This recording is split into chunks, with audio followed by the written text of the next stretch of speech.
We're going live here on Facebook and YouTube with the broadcast. Just spur of the moment, I figured, well, I got to do it while I can because everything these days is unpredictable, to say the least. And maybe we have another hurricane or electric power outage. Won't be able to do anything, but thank you to all my friends over there in Georgia and the mainland and in Greece, all over the world that sent their concerns for me. And I'm doing good. I'm on Oahu, which is 80 miles or so away from Maui, and I brought with me a little bit of an aid to help maybe people understand more what's going on over here. Um, it's not easy, and especially from the news, the conflicting reports and everything from all the news. But I have actually, and I am trying to keep an eye here on the Facebook, see if there's any live people. If you want to do comments, it'd be really nice. But here we have us an extra camera, and let me go to the camera.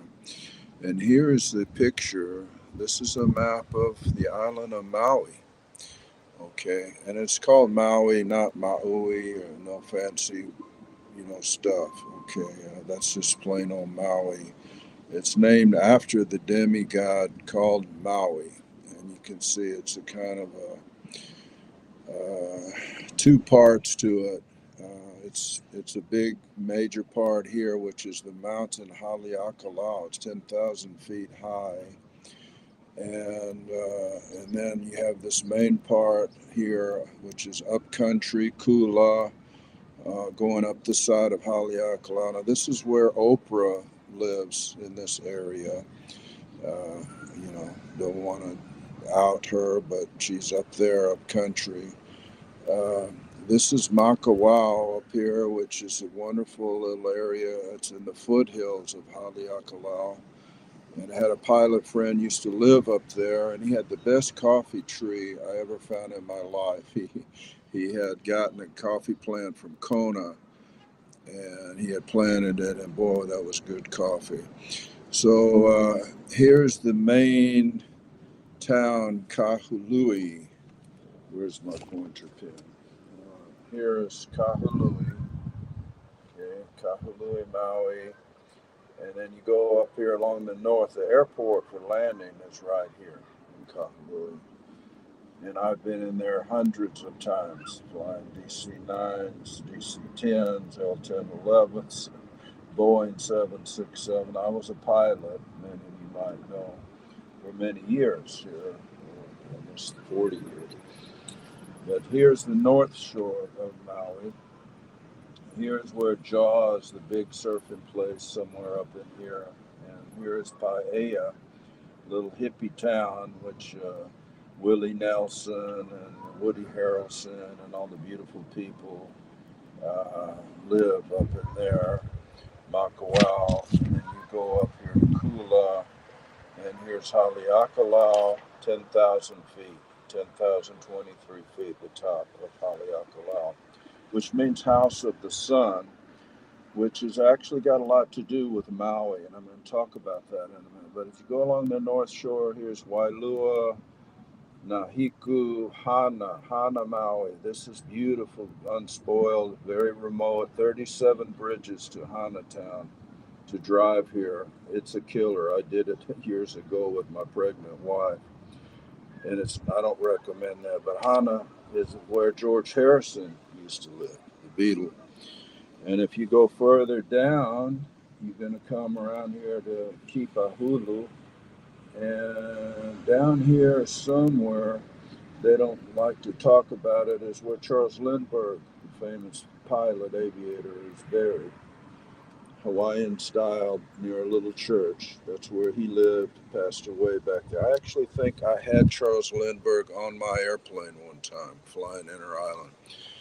But here is the Hawaiian Islands. I guess I should have started here. This is the Hawaiian Islands setup there. It's 1, 2, 3, 4, 5, 6, 7, 8 islands, but actually there's one is uninhabited. So it's 7. Las Vegas, they call the 8th island. The Hawaiians love Las Vegas, love gambling. And they have the Maui chief of police somehow got here from Las Vegas. He was involved in that shooting thing up there. But he got hired here a couple of years ago. I don't know why, but he's the chief of police in Maui right now. So there is Maui, right there, stuck right in the middle of the island chain. And it's Maui County is actually 3 islands. Maui County is Maui, Molokai, and Lanai. Lanai is the pineapple island. No more pineapple there now. Larry Ellison, the Oracle billionaire, bought it. It's its private playground. Bill Gates got married there, which makes it real special. But anyway, Maui's here. Maui County has those 3 islands. Here's the big island, Hawaii, with the volcanoes there. And this is Oahu, Honolulu, where I live. There's Pearl Harbor. You can see that little inlet, the blue, that's Pearl Harbor. I'm in Waikiki down here, not far from there. And that's the island Kauai, very beautiful island, a lot of water there. And that's Niihau, that's all Hawaiian people. Only Hawaiian blood can live there. You cannot visit, it's a private island. And this is Kaho'olawe, which is not populated, not inhabited. So there's 7 major islands there. So, not to make it complicated, but people might not understand the layout of things over here. Let's just look at it real quick. So you fly in. If you're flying in, you come into Kahului, the airport, land here. There's the town. They have a Costco. They have a Krispy Kreme donuts, which we don't have a Krispy Kreme for some reason on Oahu. But anyway, then you have to drive down here through the used to be cane fields, all in this valley. Excuse me. But this is the valley here, this area, and this is another mountain range, Pu'u Kukui, 5,788 feet. So you got mountains here, got a big mountain over here, and all this valley. So the wind's coming out of here, out of the northeast. In the afternoon, that wind gets honking down through here. And here's Kihei down here, where a lot of beautiful resorts are and people live. We used to lay over, our airline layovers down here. Wailea further down, McKenna here. Clint Eastwood has him a place down here somewhere. But there's a beautiful cove here where the dolphins come at night to sleep and swim inside that little bay. And something interesting, you may not know, but dolphins cannot stop swimming or, sleep in the water or they will drown. They breathe air, they're mammals. So their brain somehow works where they can split half the brain to sleep and half the brain to keep them going, navigating, and they swim around in the little bay cove, and at night they sleep that way. Kind of like our fearless chief in Washington, I guess. So anyway, if you come down from Kahului, the road's down here, you notice there's only one road, this Highway 30. There's only one road around the coastal area. That gets you around here to Lahaina, the subject of our talk. Lahaina's way around here. And then further up is Kaanapali, famous, with the beach resort and the golf tournament every year. The first tournament of the year is usually in January in Kaanapali, just before they come for the Sony Open in Oahu. But Lahaina's here, but there's only one road. Only one road. This is mountains, this is ocean. Cannot get around on here. So, this is the problem. And down this way too, one road, coastal road, everything. And then this road's through the valley, but everything around the north coast there and along this northwest coast. But you cannot pass through this part. For some reason, it's not finished, the road up here. And this is what they're talking about, claiming they blocked this road, the chief of police, but actually they didn't. They blocked more. From what I'm told, they blocked down here where people couldn't get out of Lahaina, and they made them go back. I don't understand all of that. So we have a lot of questions, and I hope that maybe this will help people understand a little bit more of what's the deal over here. So I'm back. So we got mountains there, we got valleys, we got a lot of things to talk about on Maui. Uh, I have friends on Maui. I have one friend missing, unaccounted for. His name is David. Please pray for David. He's in a wheelchair. He's actually a homeless guy, lives out in the bush, and David is missing. And I have a friend on the ground over there. Been trying to find David, cannot find him yet. I may be going over there next day or two trying to find him. But I don't know if anybody's seeing anything. I hope so. Uh, so let me talk real quickly about what I see going on there. Um, There was a lady that did a beautiful little thing here on a YouTube named Courtney Lynn. Courtney Lynn, and I just was looking at that this morning. But she made a good update on Maui, what happened, and what the big questions are. I guess some of you watched the press conference yesterday. I don't know what I'm allowed to say or not to say. Maybe this is going to get yanked down. I don't know, but in the meantime, I'm just going to tell the truth, what we're all seeing and what we in Hawaii want to know. But here's from Maui. It says updates. Most exits out of Lahaina on the day of the fire were blocked. That road I showed you, that Highway 30, that's really it. There's only one way in and out. No alarms went off. We're going to talk about that. We have 80 something sirens, a network, the biggest of the whole anywhere in the world, supposedly, and supposedly to warn, to be civil defense warning and tsunami and other things, but they didn't set it off, and it didn't warn anybody. And so we all want to know why. Empty fire hydrants. Here we go again. The water was apparently turned off in Lahaina sometime during the day. And why? Why? This makes no sense. And the officials were out of town. How about that? That's a kind of unique little story. But Josh Green, Josh, whose name couldn't be more appropriate. Josh means like joking and pull your leg, kidding, and Green is he's Mr. Green, Dr. Green, Greenie of the World Economic Forum and the Build Back Better. He's the climate change king. He was also the doctor, MD, supposedly he is. But during our big thing here, 2020 with the cooties things, injections, he was the big guy to shut down our Hawaiian Islands and make everybody be tested. So he's back as governor. They have a mayor that just got in this year, and he's a Hawaiian man. Josh Green is not Hawaiian. He's from Pennsylvania somewhere. Pittsburgh Steelers are his football team. He came over somehow to Hawaii to work on the Big Island, Hawaii, and be a doctor down there. He met a local lady, Japanese lady, married her, got into local politics, but he's about as Hawaiian as I am. I think less.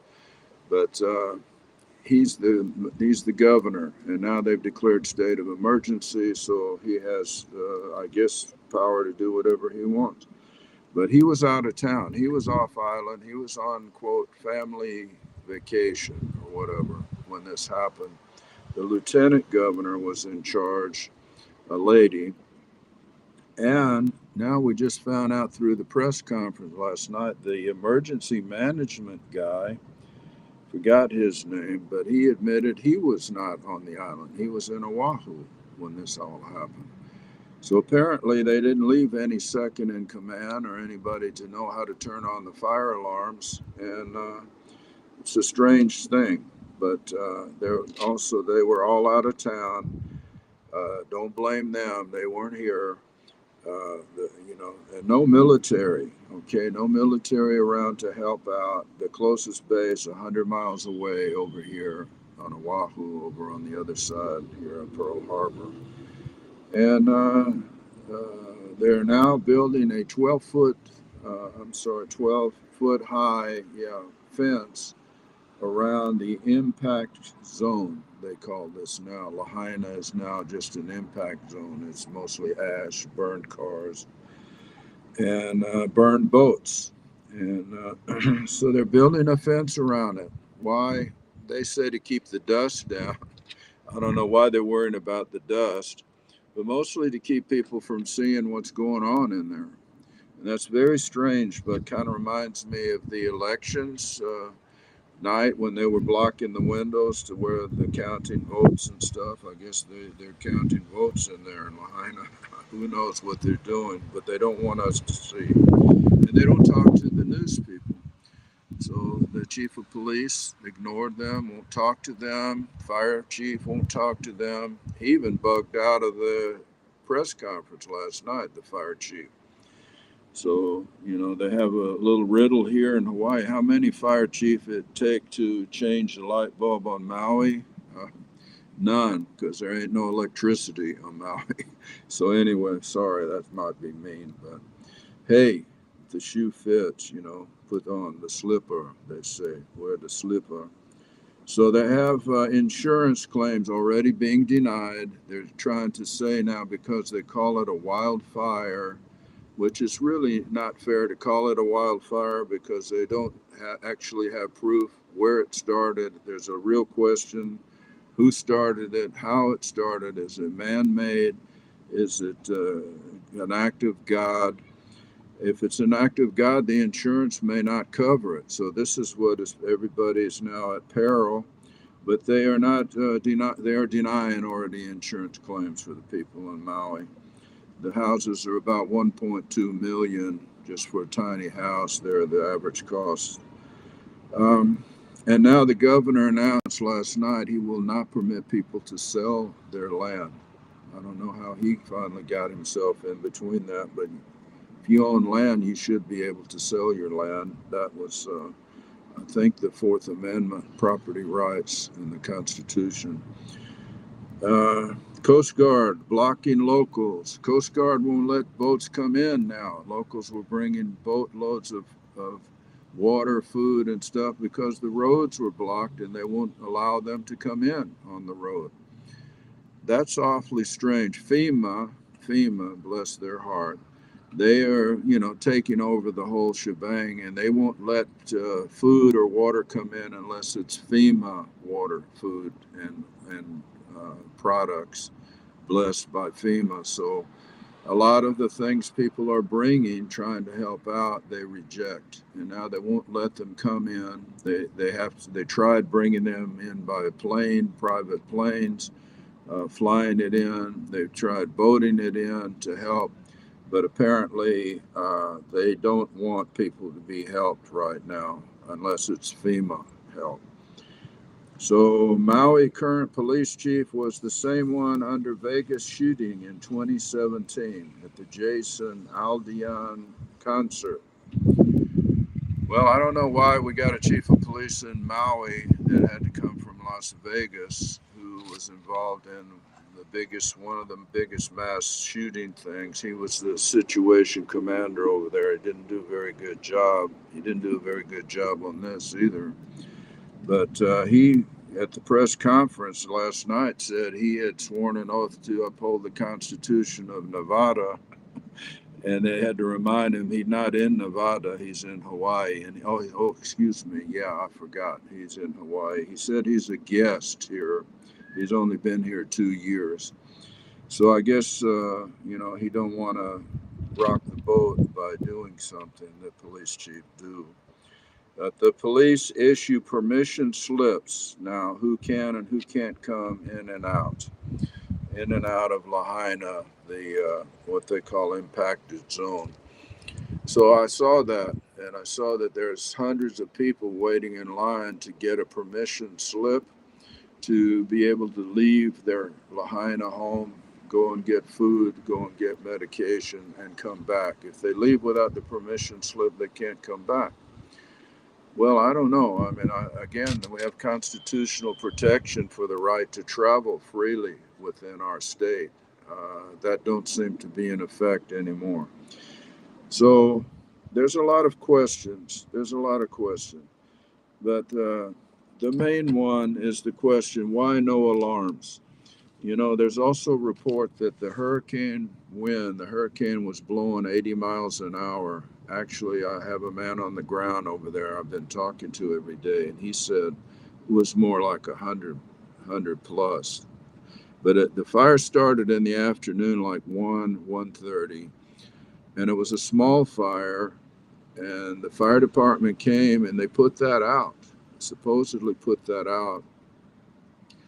Well, anyway, they left, and the fire started again, or it started somewhere else. And I'm going to show you in a minute on the map if it didn't blow away somewhere.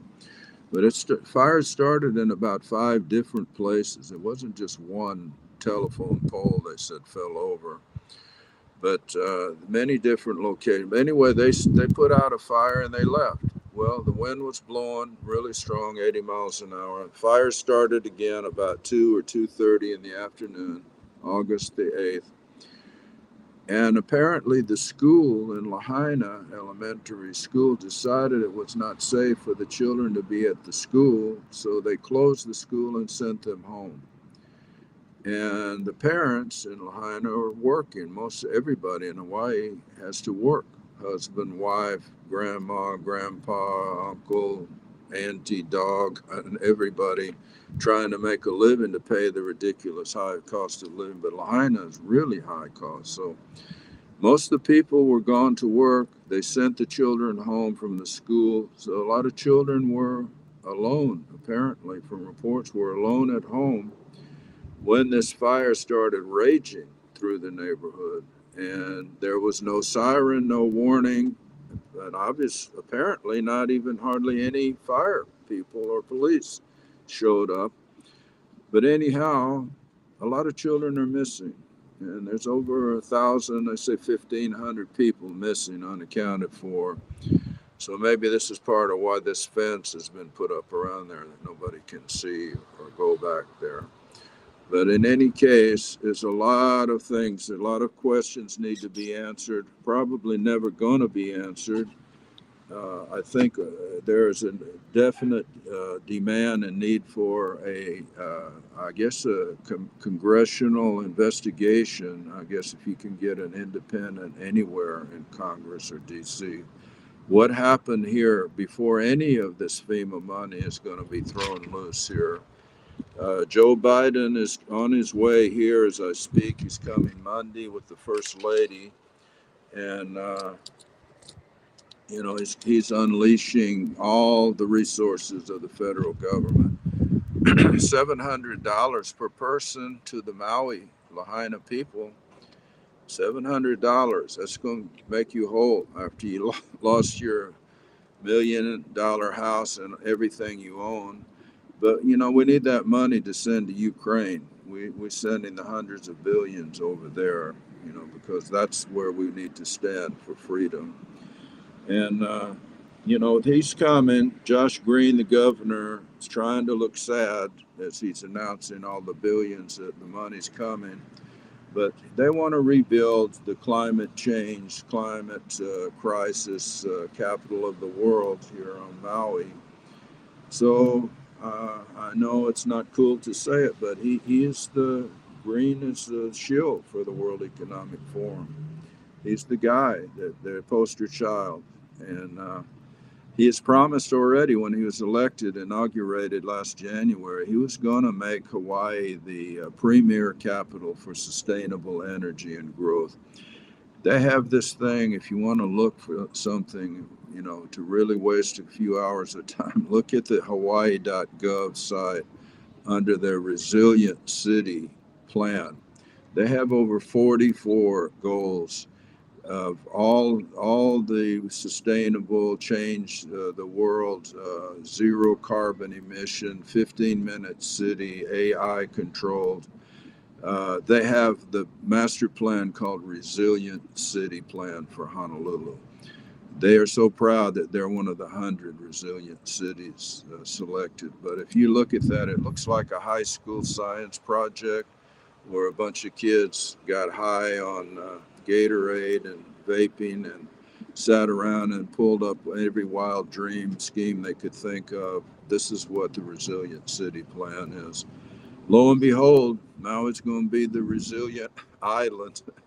So they're in for it. The people don't want it. The people don't like it. The people I know on Maui, the real people, the Hawaiian people, the good people, they don't like this. They don't know what's going on. They're kept in the dark. There's no communication, no water, no food. I mean, it's getting a little better daily, but where is the military? Well, they're over there digging through the ashes for bodies. And the police chief is obsessed with the bodies. He said, we only get one chance to do this right, and we got to take our time. They're dead already. I'm sorry. What about the living? Why aren't the military out helping the living? You know, I'm sorry that the dead, my heart goes to them, but I'm also concerned of the living. And getting back to this siren thing and the Maui, ridiculously bad response to the fire, I kept thinking watching this supposed press conference last night. They had Josh Green, they had the mayor of Maui, they had the fire chief from Las Vegas, they had the the chief of police from Vegas, the fire chief, the Red Cross chief. I don't know how he got into all of this, but supposedly they're now like government agency.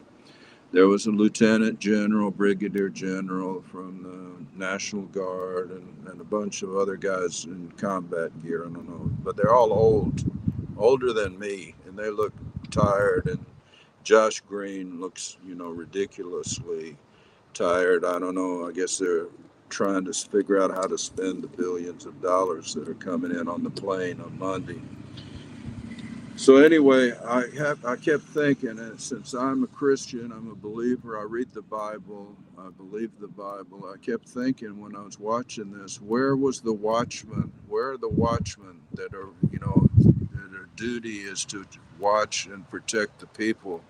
In the Bible, there's an old tradition of the city walls. You have watchmen on the wall, and it's a sacred duty. If that watchman does not warn the people, the Bible talks about there's dire consequences for him. Actually, I'll read that in a second, but he's supposed to warn the people. Now, if he warns the people and they don't listen, that's the people, then it's on their head. But if he doesn't warn the people and people die, well, you read right here what the Bible says is supposed to happen to the watchman. Well, where was the watchman August 8th? Where was the watchman to pull the fire alarm for the sirens? Where were the police cars with the public address system to wake everybody or move the people out?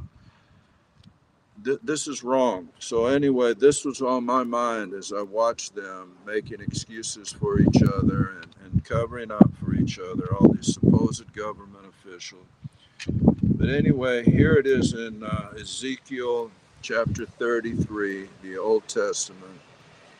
But it's, God says it like it is. If we would just follow more what he says, we should be better off. But it says, chapter 33, Ezekiel, and it says, starting in verse 3, if when the watchman, he says, talking about that the men have to be set watchmen there on the walls of their city. If when he seeth the sword come upon the land, he blow the trumpet and warn the people, then whosoever heareth the sound of the trumpet and taketh not the warning, siren, then if the sword come and take him away, his blood shall be upon his own head. Okay, he heard the sound of the trumpet and took not warning, his blood shall be upon him. But he that taketh warning shall deliver his soul. But if the watchman see the sword come and blow not the trumpet, and the people be not warned, if the sword come and take any person from among them, he is taken away in his iniquity, but his blood will I require at the watchman's hand. All right. So thou, O son of man, I have set thee a watchman unto the house of Israel. Therefore thou shalt hear the word at my mouth and warn them from me. Ezekiel the prophet was a watchman. Well, we have watchmen today. We do have a few good men and women, and you know who they are, and they're telling the truth. And, again, the watchman is, I was an airline captain for many years. I know that I had a rule book and I had procedures that I had to follow. If I did not follow those procedures and we ended up with a terrible accident and people died, I would be the first one to be put in jail, hanged, or whatever. That's what we knew and understood and still understand. It's our sacred duty. But how come I don't understand? Fire chief, police chief, governor, mayor. Nah, it's okay in Hawaii. Mistake. Oh, we do better. Or now we're going to bury the bodies and we got to get this right, burying the bodies. No, please. Somebody's got to be held responsible. Somebody's got to be fired. I'm sorry, I'm going to say it. They never fire anybody in Hawaii, but they need to fire these guys. And you know what? The only people can fire them, I guess, is you, the voters, you, the people. Please, don't vote these Democrat people in again. They've been building a trolley for 20 years, whatever, here in Hawaii. Actually, since the 70s, they've known they need it, but they've never done anything. But they run out of money, and for years it's sitting idle. They have about 5 miles, I don't know, running now after billions, but they haven't finished. They're halfway finished after 10 years. These are the people going to build back Maui to be the Shangri-La, the prize gem of the World Economic Forum. Sure. Well, Josh Green is joshing us for sure. So anyway, we'll talk about that, but let me say one other thing. I know my time is running out, and I hope somebody's still there with me. Maybe you should record this, send it to your friend before it's taken down. But there is a movement here, okay? The people had enough of this nonsense over here, selling our land, and the local people want their land. There is a book, and probably I'm not supposed to show this book, but I'm going to show it anyway. They have a book that I discovered during the big cooties scare over here of 2020. I think you know what I'm talking about. This is it, the book here. Probably can't say the name because it's not good to say it, but here it is, A Nation in Captivity. And it's the name of our state, but it's actually a nation. It's a nation. So this man who I actually knew, I didn't know him, but I know one of his best friends who's still alive here, went actually to court with him. Let me just show you a little bit where I live. Here's behind me, this is Waikiki, okay? And there's the Ritz-Carlton there, that kind of shiny building there near that gap. It's there to your left. That's the Ritz-Carlton. There's 2 towers there. Mega bucks to live there. And this is all Waikiki. It used to be homes and houses down there. As far as you can see, it's high rises. And they're building more and more and more as fast as they can go. I don't know who's buying them, but somebody's already buying them before they're even finished. There's Diamond Head down there. And my question has been, where's the water coming from that these buildings are going to consume and that they need? When I came here in the 80s, they were already, in the 70s, they were already telling us there's not enough water and you got to conserve your water. Shower with a friend, and don't drink water in the restaurant unless you don't really drink it. No, it was real. They were already saying there was too much use of water. We didn't have enough in the island. Well, you just look at these buildings behind me. These all gone up mostly since then, the 70s. Where's that water coming from? You don't think they're recycling sewer water, do you? They wouldn't do that, would they? For us to drink. But anyway, we're going to be the sustainable future, and we've got the plan. But there's several people that don't like the plan, and they're the Hawaiian people, and they've been fighting against this illegal takeover of their nation. Happened in 1893. The government, the Marines came here, and they overthrew the Queen, Liliuokalani, put her in prison, took the country, annexed Hawaii in as a territory of the United States. And in 1959, General Eisenhower, the President of the United States, made Hawaii a state by presidential decree, executive order, not by constitutional process of ratification by the states, not by following the Congress or the Constitution. He just said it so.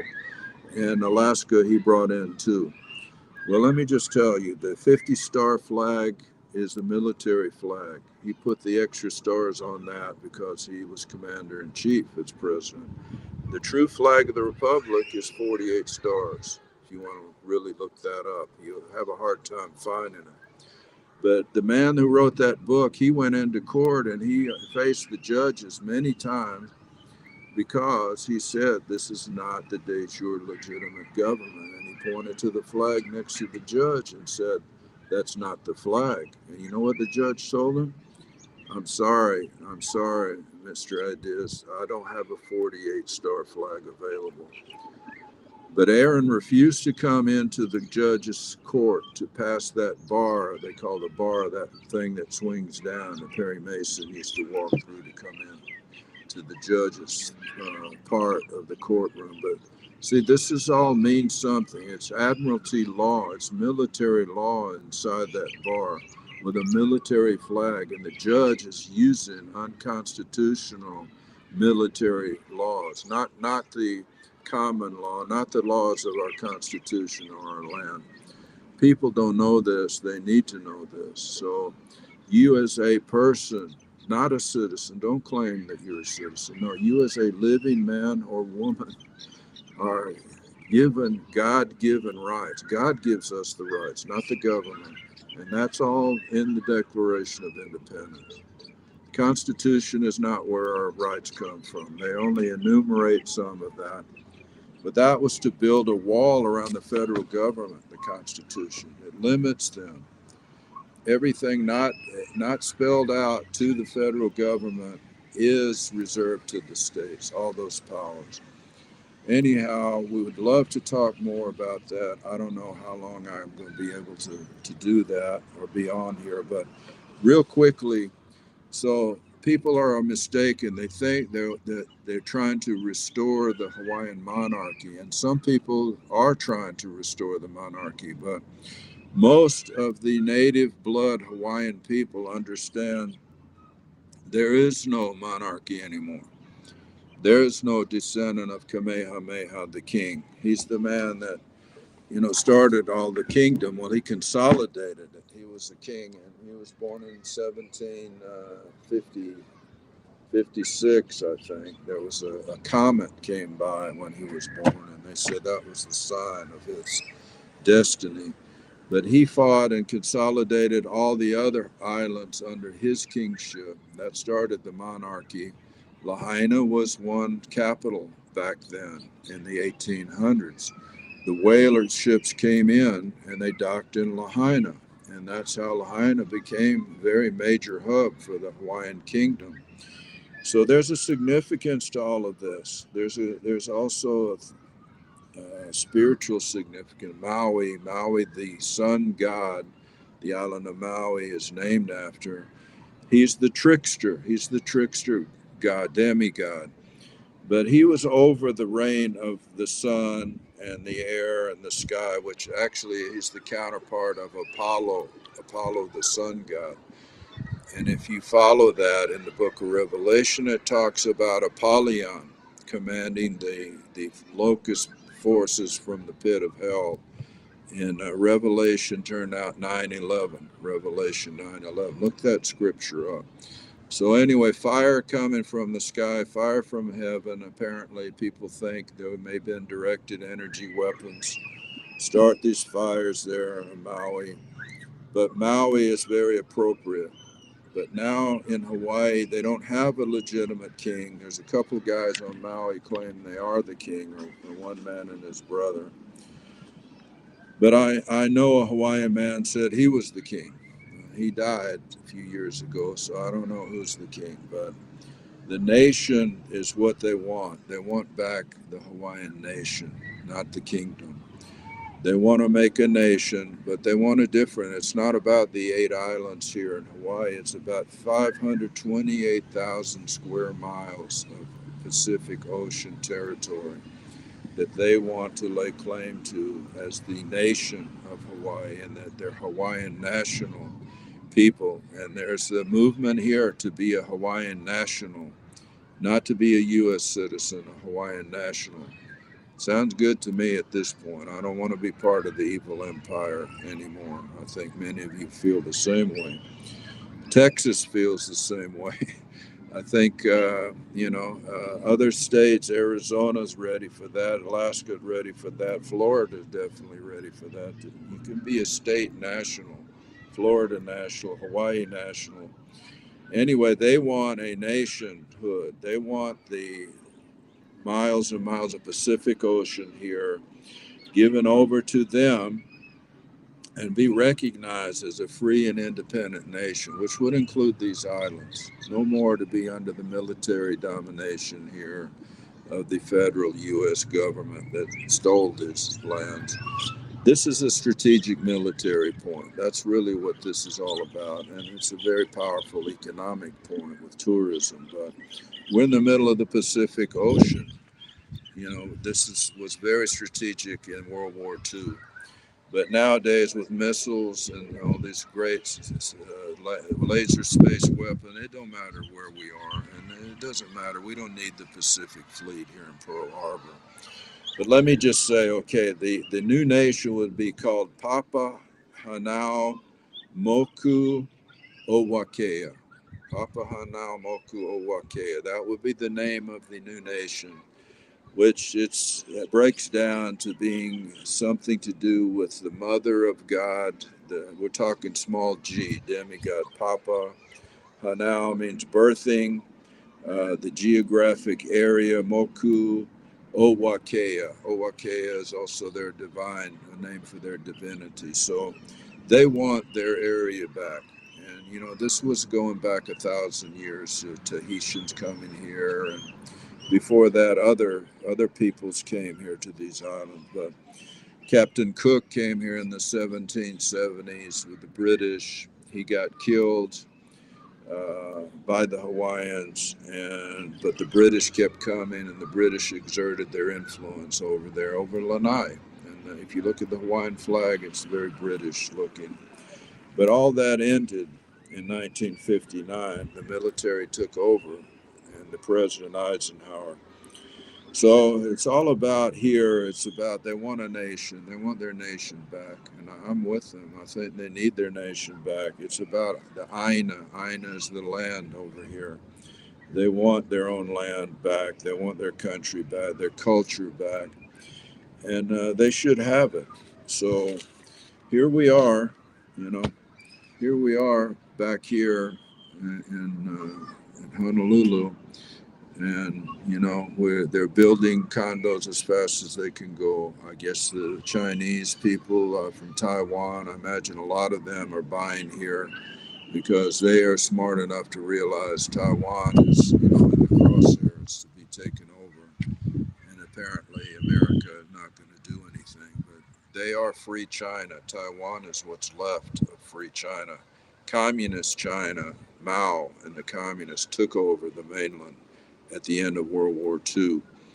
So the people escaped to Formosa, Taiwan, Chiang Kai-shek, and the rest of the free Chinese government. And that's what Taiwan is all about. But we don't care about freedom anymore. We just want money and power. So forgive me, I don't want to get off the track, but we need to pray for the people of Maui, the Hawaiian people. I think this is really another 9/11 on that scale here. The impact is tremendous. I was in New York City September 9th and 10th. I left the night of the 10th, right hours before 9/11. I returned to New York 2 weeks after, and I saw New York in the wake of 9/11. The people were in shock, people wandering around, stunned. There were posters everywhere of people's faces. Have you seen this person? Have you seen this woman, this man? There was ash everywhere, white ash all over Lower Manhattan and Wall Street, where the towers were. I went down there. They let me go. I had my pilot's badge. They let me go in there. And I'm telling you, this is another 9/11. I look at the films and the TV of the ash all over Lahaina and the destruction. But why did the cars burn? What, and the trees didn't burn? Why did the boats burn out in the water? How do boats catch on fire out in the water? It's unexplainable, and this is unthinkable when you try to get to the bottom of this. But you know what? 9/11, I don't think we ever got to the bottom of it. We need to get to the bottom of this before this one gets too far gone. So anyway, ask you, my friends, support people in Maui. Send to the real charities in Maui. If you don't know who to send to, contact me through Facebook. A lot of you know how to reach me anyway, but I just ask you to wake up and see that this is not normal. This is not good. And there's not any good plans for this outcome. So before any more of this happens, it could happen to you, it could happen to me, your community, anywhere. Please wake up and read your Constitution. Know your rights under your government, but know your God-given rights. You don't need a lawyer to represent you. You can represent yourself. If you can read and write, if you can operate this computer to see me, you can defend yourself, and you have every right to do it. The legal system is gone. It's over with. It's toast. So just go ahead, swallow the pill, the red pill, and take the medicine. We're all doing it. We're having trouble swallowing the medicine, but we got to swallow the medicine. And I hope I can hear from some of you, get some comments. Please send this to your friends. It's going all over the world. But we in America don't support this kind of stuff. We don't support this green nonsense climate change. It's not true. It's not godly. It's not biblical. God is the creator of this world, and he is the master of this world, and he can fix this world if we'll let him. So I just invite you to put your faith in him, in Jesus Christ. Love your friend, love your neighbor, and love the person, that you live with or next to while you have the chance. And speak up while you have the chance. And don't get suckered into this feeling that everything's going back to normal. It's not back to normal. It's not going back to normal ever. This is just the beginning of this unless we stop it right now. Okay, thank you for joining. I hope I get a chance to see you again. If not, we'll find another way to meet, another place to meet. So God bless you all. Pray for Hawaii, pray for Maui, and pray for America. We need it. We need your help. God bless. Aloha.